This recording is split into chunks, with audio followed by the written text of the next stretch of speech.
What's up, guys? We're back with the Omega Team Part 2 video. This has been a badass video so far. If you haven't seen Part 1, please go watch it for your own good. It's very cool. Real quick, my name is Saxon. I went by Vegas in the International Legion. I joined the Legion in 2023 in January. I'm still in Ukraine, but I'm no longer in the Legion. Before I was a Legionnaire, I was a firefighter and an EMT outside of Fort Worth, Texas. So that's me. Quick little rundown. Again, we're going over this, we're watching this special on the Omega Squad, which is like, from what I can tell, one of the highest tier special forces in the Ukrainian Armed Forces. They're a branch of the Ukrainian National Guard, which in itself is a special force division. So these guys are like special forces within the special forces. Pretty cool. Let's get into it. My family doesn't need to know the challenges we are facing here. My mom, getting more gray hair, is not gonna help me out. If you are doing a job in the combat zone and you are still alive, then you are probably doing it effectively. If you are effective at your job, then people on the other side are probably curious about who you are. And you have a family, you have kids. These guys are top-tier units, like snipers. The enemy is always on the hunt for them, you know? And we are aware that there have been cases where they operate on our territory. Roughly speaking, FSB doesn't sleep. Oh shit, okay. I don't have to psych myself up or do something special mentally. I look through the scope, get my target in the crosshairs, and kill my enemy before he kills one of my people.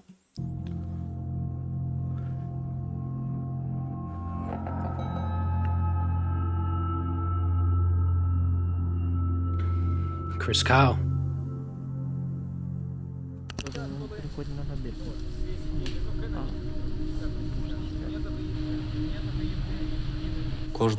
Everyone should be where they belong, doing what they do best. I wanted to be a sniper, I made it happen, and I don't regret it. I served as a sniper during my conscription. When I've arrived to the unit, I was offered to stay in the same position. I agreed because, so to speak, it's my hobby and my favorite thing to do. The sniper may have various objectives, starting from eliminating ordinary Russian infantrymen.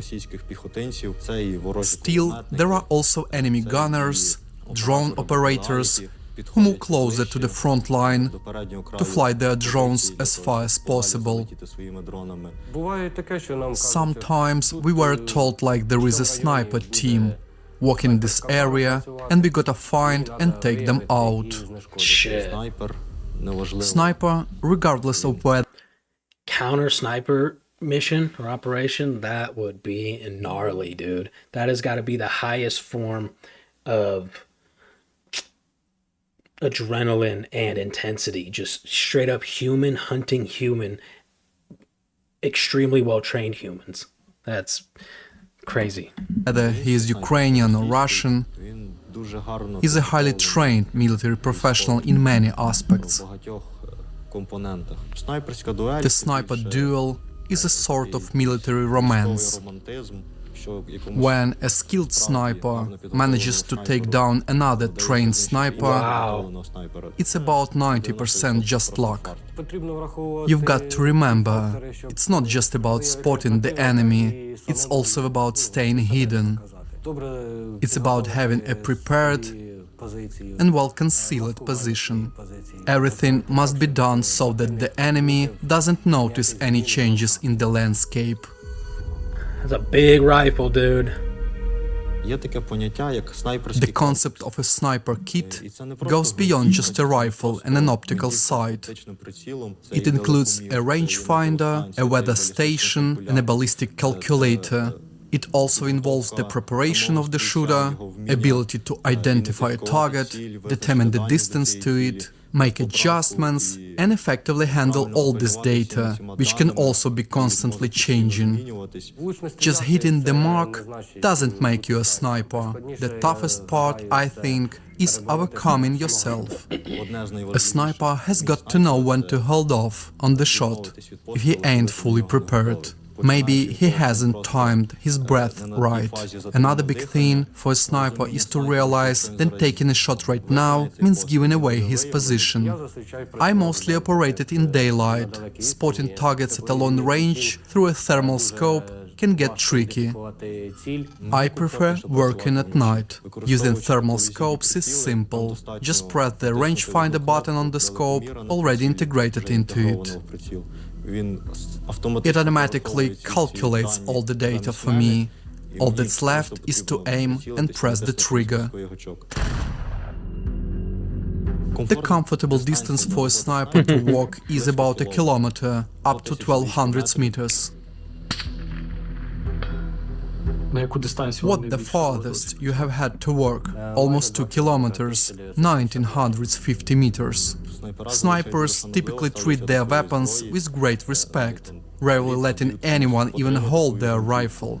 Maybe it's just a thing, but snipers really love their rifles. I praise her if he makes an accurate shot.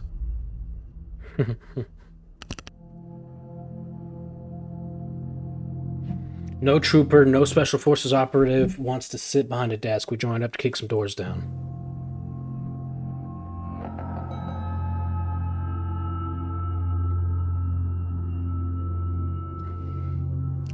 UK Special Forces soldier, Royal Spring Marines. 2022. Battles rage across nearly half of Ukraine's territory. Among the fiercest are those near Mariupol in Donetsk region. Invaders besiege the city. Some Ukrainian units hold the Azovstal plant and continue the defense. Other groups of fighters seek to break out the encirclement. 10 Marines are among them.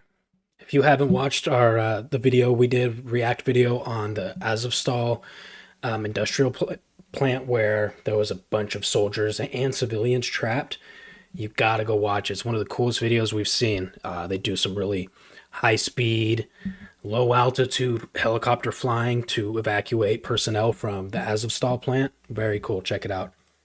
They have already covered about 60 kilometers behind the enemy lines. Only about 20 kilometers separate them from friendly forces. Marines managed to get in touch with command. A rescue group of Omega fighters is dispatched to their aid. They scope out the area with drones first, then head out to link up with the Marines. Crossing enemy lines, they slip into the enemy's backyard. Enemies are all around. Omega fighters locate the Marines and lead them back to Ukrainian-controlled territory. So this is interesting. This is the second or third time we've seen the Omega operating in a team of 10. So that's clearly how they operate, small teams, right? We watched a video recently where one of the soldiers said this is a war of small teams, and it's so accurate. This shows exactly that, Omega. I wonder if they split into 2 5-person fire teams or not, or if they just operate all 10 people together. It might look pretty when you are watching a war movie on TV, that's where the beauty is, but out here it's a whole different story. A sapper is the one leading the charge on a mission, making sure the team doesn't step on any mines or trip wires. You may just walk and spot something suspicious. You call the engineer, he takes a look and goes like... Yeah, this reminds me, I was thinking about this the other day. The sheer amount of landmines, improvised explosive devices, tripwires, all kinds of things that are in this current war is going, in my opinion, will take decades to actually weed out, remove all of them. Let's say the war ends tomorrow. It would take so long to get rid of all this shit. They're everywhere. I've said this in other videos, but I think aside from drones and artillery, the second major source of casualties in this conflict is mines. Hey, that's My opinion. There's no statistic on that I've seen, but that's my opinion. an AP mine or something similar. My top priority at the moment is making sure no one from my squad comes across any explosive devices, like tripwires or mines. The enemy has quite advanced mines with seismic sensors that reacts to human steps. Wow. You might not even see them, but they can see you, and when you get close enough, they go off. That's the biggest danger, I believe. Secondly, the fact that you always lead the way means that if you get caught, you'll be the first one who flies away.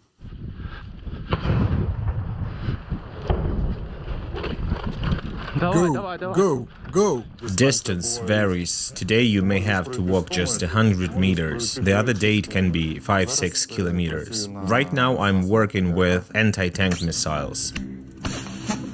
Whoa. We use them against both manpower and armored vehicles, as well as fortified targets like bunkers and trenches. ATGMs can destroy anything. The job is to detect weak spots, concentrations of personnel and logistics routes. We have this code for it, I'm on duty. We grabbed a bunch of rockets, nailed some good shots, but Russians just don't get it. They keep sending in waves of troops like meat storms, and we are there, eliminating them, but they just keep coming. You end up telling your buddy, run for the rockets, because there's work to do. There were times when we ran after missiles for 1.5 kilometers. We call it work, just like you have the task of going to the store. Our commander assigns us tasks to monitor, identify, destroy, and return alive from that area. It's crucial in our work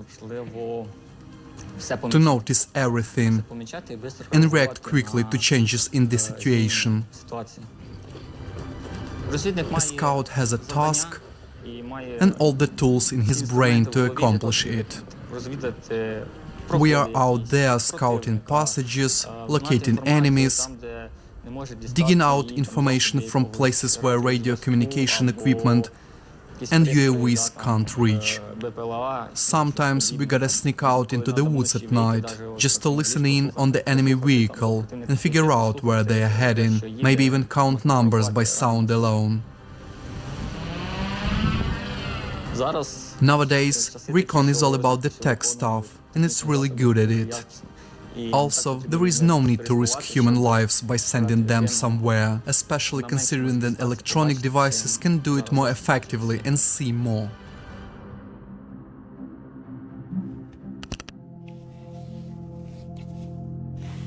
People, not equipment, make the critical difference. The right people, highly trained and working as a team, will accomplish the mission with the equipment available.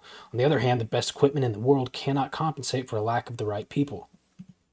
Well said. Sounds like a general of some kind.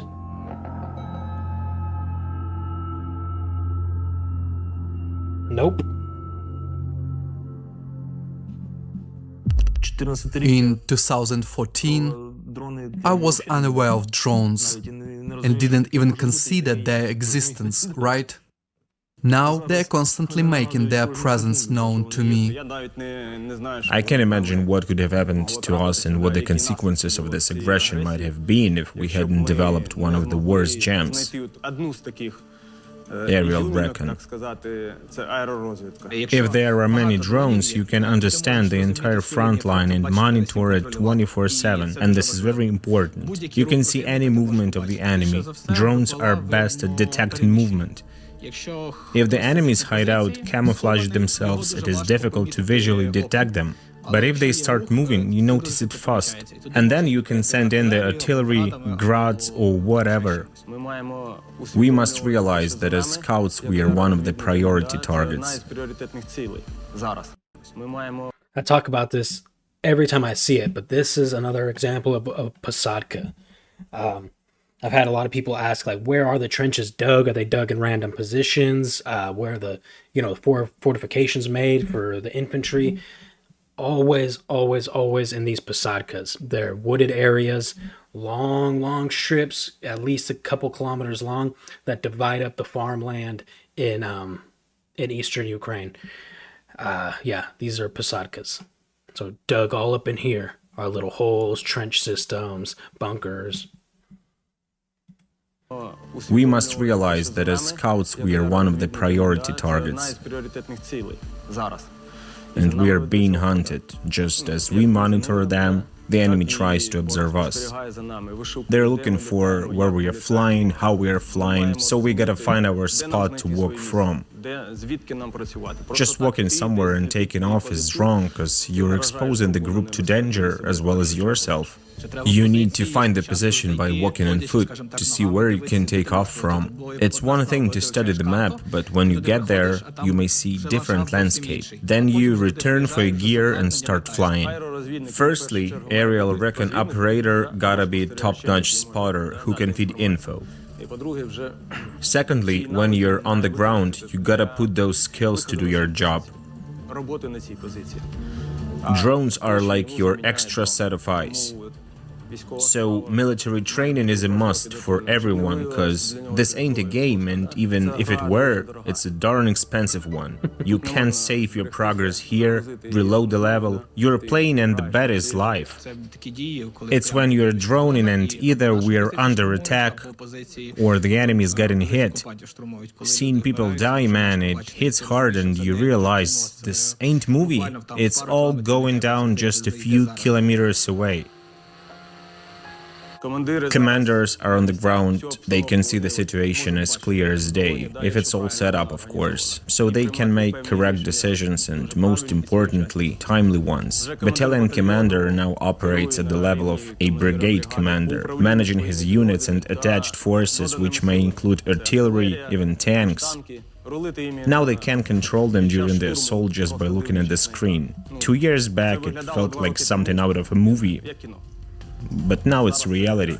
Some are mastering recon drones, others strike ones. FPV kamikaze drones is a very intriguing subject that is currently evolving, and if we train many pilots, it will be much easier for us to eliminate the enemy.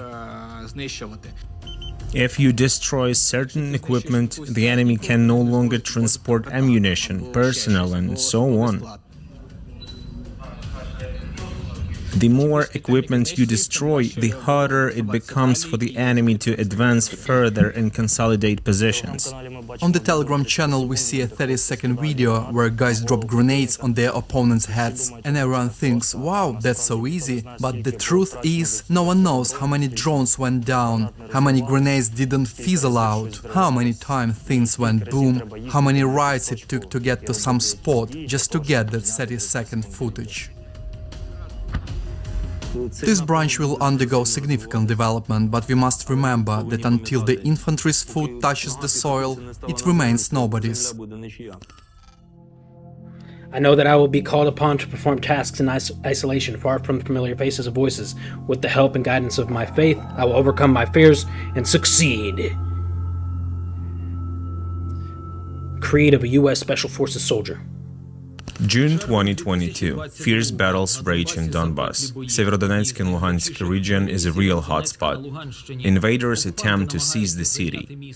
That's when a team of 20 Omega fighters gets the mission to take control of a factory in town. At that moment, I went off this whole fucking spiel about how Omega operates in 10-person teams.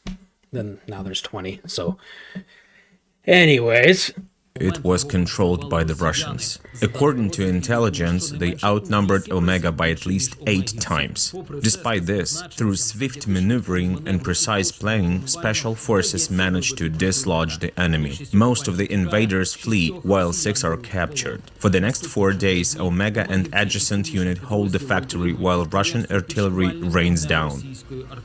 Eventually, Omega unit will withdraw from the positions. They will be among the last to leave the completely devastated Severodonetsk occupied by the enemy.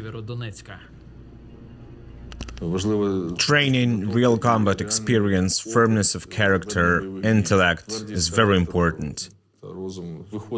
Senior officers go out together with regular personnel, surgeons. You won't see any differences. They eat, sleep on equal terms, regardless of their military rank. Commander may have subordinates senior to him in rank, but the commander is the commander, and the members of the combat group listen to him.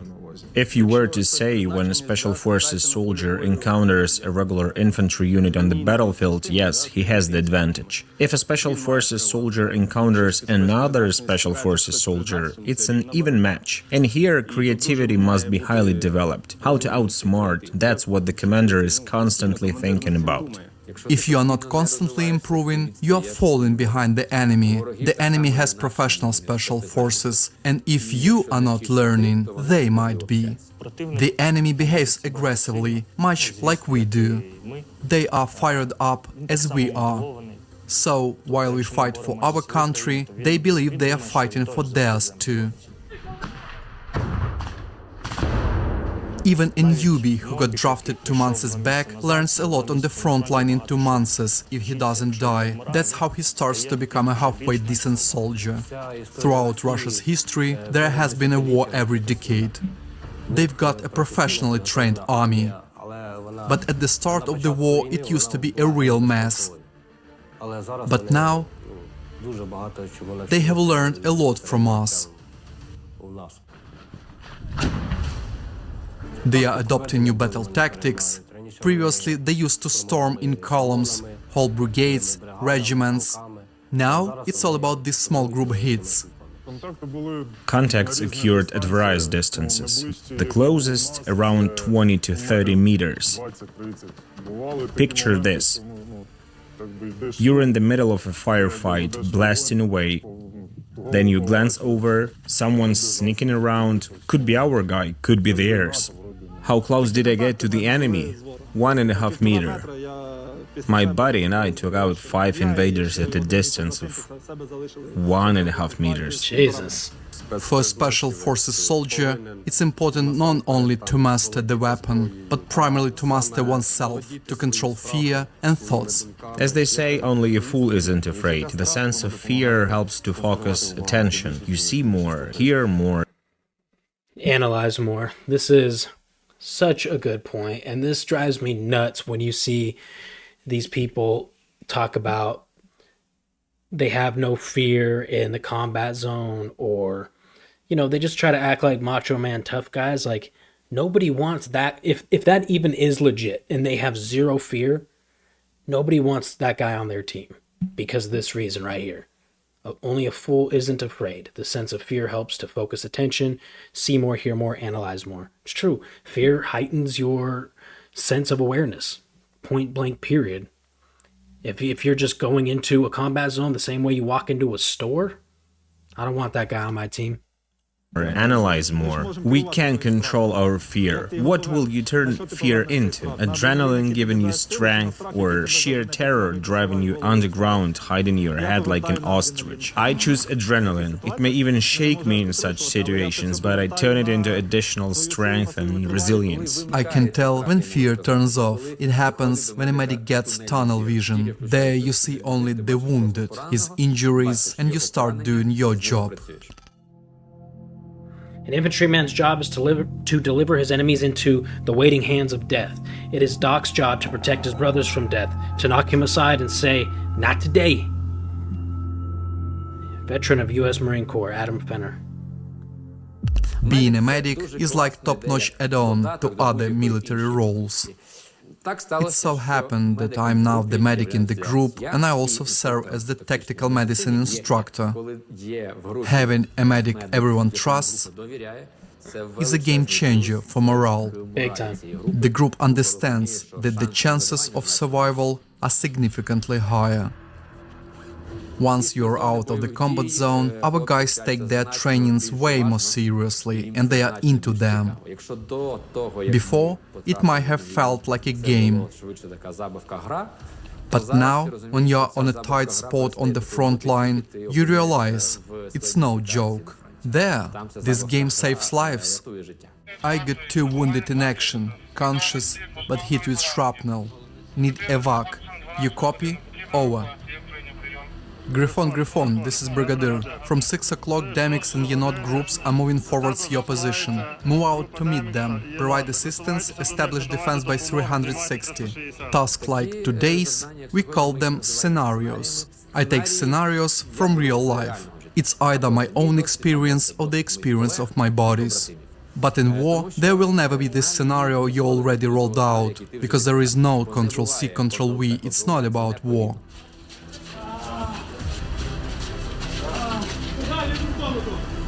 The TCCC rule goes like this: if you see someone injured, you are the one who's got to help them out. Don't wait. This is drilled into infantrymen out here on the front. Hardcore. Tactical combat casualty care.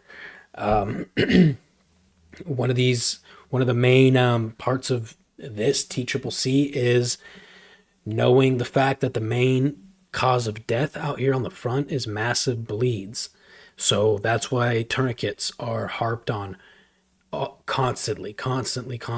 If anybody who has been out here on the front and trained in some kind of a unit, whether it's the Legion, Azov, Ukrainian Armed Forces, they will tell you how hard they had tourniquet training drilled into their brain.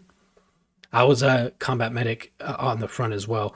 What's interesting about this, though, is every casualty that we got on the front was an instant death. So there was really nobody to work on, it's sad to say, but it was almost always artillery or a mine, and they were just gone.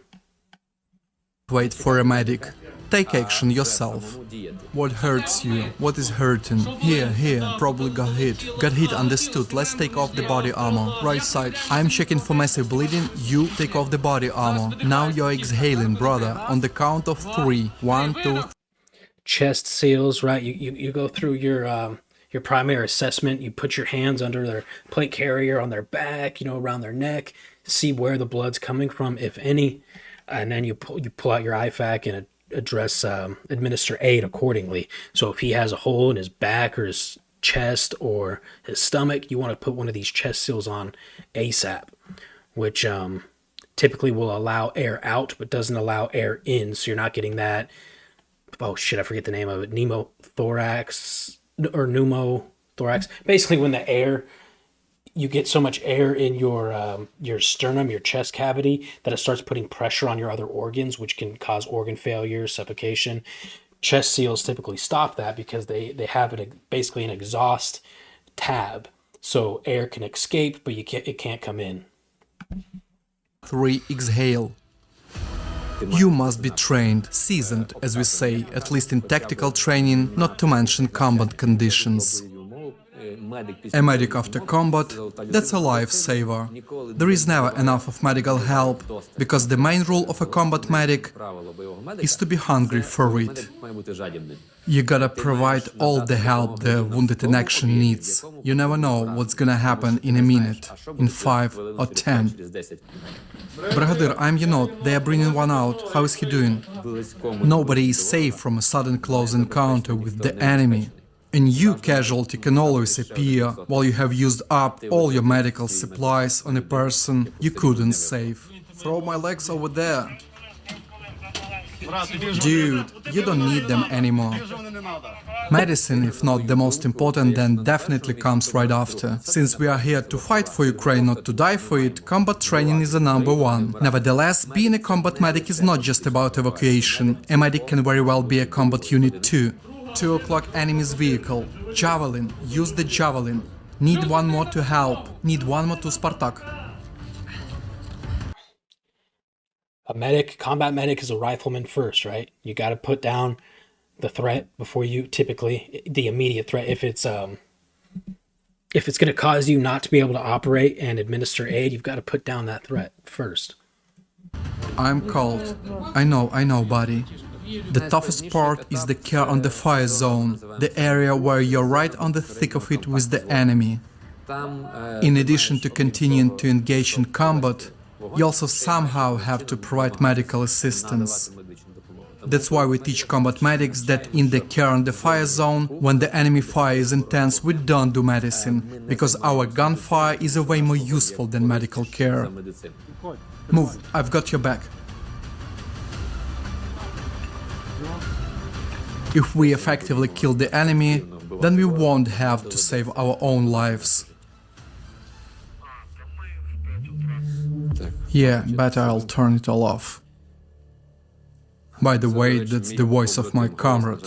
He passed away, but you need to have motivation to do all this. They used to serve in Azov. In 2019, Maxim moved to Omega, but his body stayed behind. He was one of those who defended Azovstal in Mariupol in the spring of 2022. That's where he recorded those voice messages for Maxim. It was there, in battle, that he died. If it started out as, just some fun times with the guys, it's not like that anymore. Because unfortunately, most of those guys I had fun with are no longer alive. So, now it's more about revenge. Toughest thing is seeing your bodies in the graveyard. That hits you hard and you've got to be ready for it and then be ready to pick up your gun again and go fight. What I'm doing now, I'm doing it for them. We promised to get a payback and we are keeping that promise. It's really tough to stay optimistic when you are right in the thick of it, in the middle of the war. You see everything, you know what's propaganda and what's real, so I don't expect Ukraine's victory to come anytime soon. Ukrainian victory is inability of Russia to conduct aggressive military operations. This empire has to be destroyed so that it can never do what it is doing now, so that our children do not have to do what we are doing now. We have the thing we do before every mission. We gather with our families for dinner. And when we come back, we gather again in the very first evening. It's hard being away from your loved ones. You never know if you'll get to see them again, your own family. I lose a lot of things because of the war. My daughter is growing up and I realize that I'm losing this time.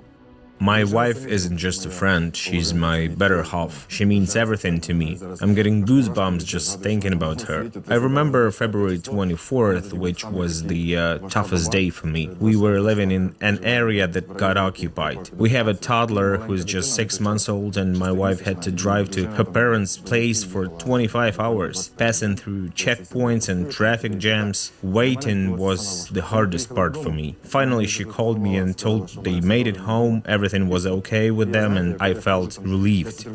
Then I told my crew, I'm on duty, boys. All Ukrainians should have only one thing on their minds, to win the war. We might be battered and bruised, but we must keep working and every citizen should do their part, not just the military.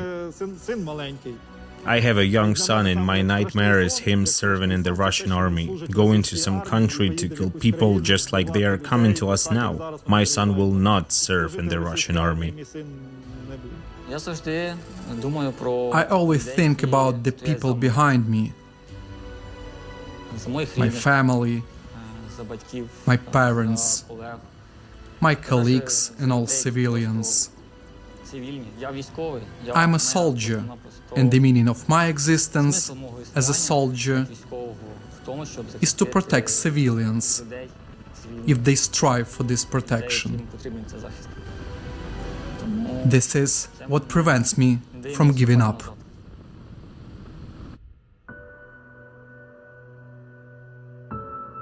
Wow.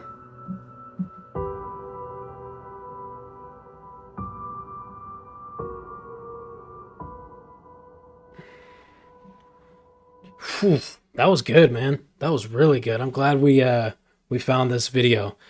Again, I knew Omega was an elite level unit. I kind of just figured like along the lines of Azov or Kraken or something like that, but no, that's not the case. This Omega is, how do I say this without making it sound bad to the other units? They're just very, very, very well trained. I would consider them on a different level. I mean, we're talking about learning how to dive and operate in water, and this is a whole different level than being extremely effective, only being extremely effective on land and like land combat operations. But You add water, you add the sky, you add all these different elements. That's a different level, different tier of an operator. This was a cool video. You guys do me a favor, like, share, subscribe. I'm going to be trying to do 3 videos a day from here on out because we want to get this channel jumping. The faster we get it to grow, the more money we make. The more money we make, the more money I can give back to this current cause here and helping Ukraine win this fucking war. I love you guys. Stay safe. I'll see you in the next one.